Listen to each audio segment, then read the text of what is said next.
Hi, this is Jonathan Rosenhead, Jerusalem psychotherapist. This week's Torah and Psychology post for Parshas Vayigash is going to discuss trauma therapy. So way back in Parshas Balak, we actually discussed the development of PTSD, and now we're going to talk about the treatment for it. In this week's Parsha, the brothers were on their way back from meeting Yosef in Mitzrayim, and they were considering how to break the news to Yaakov after this traumatic period where Yaakov thought that he had lost his son. They were thinking, how should we break the news? If we suddenly just tell him the news, it will give him a shock.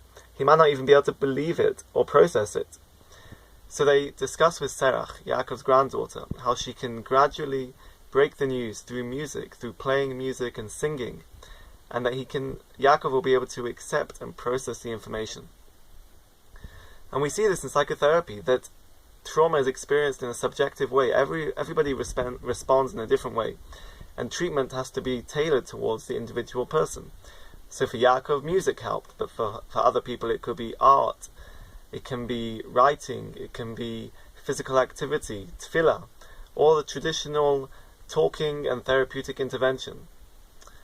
And in terms of trauma therapy, there's different techniques and different methods.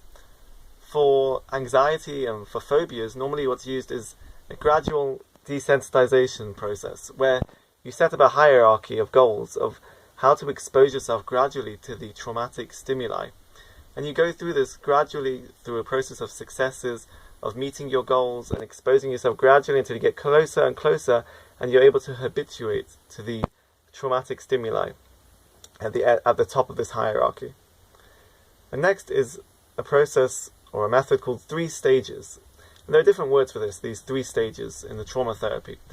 In some, it's referred to as stabilization, exposure, and then integration. And others talk about it as establishing safety, telling your story, and then reconnecting with others. But these different words basically are the same idea of recovery, of trying to bring order to the chaos in your life following the trauma, being able to address and being able to feel secure in addressing the trauma, and then there's repairing the damage that trauma has caused to your life.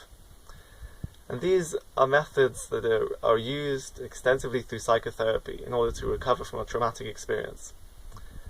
And finally, another idea is that what we see in criminology is this concept of victimization. And victimization is where we look at the consequences of a person experiencing and being a victim of a criminal act. And certainly in extreme criminal acts, where there's extreme violence, for example, this can be very traumatic.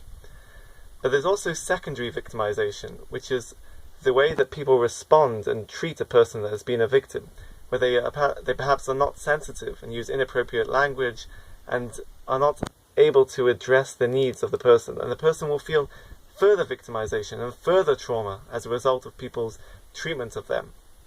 So it's important as well to be sensitive, whether it's friends and family or mental health professionals, in how we treat and relate to somebody who is a victim. Have a great Shabbos and keep well.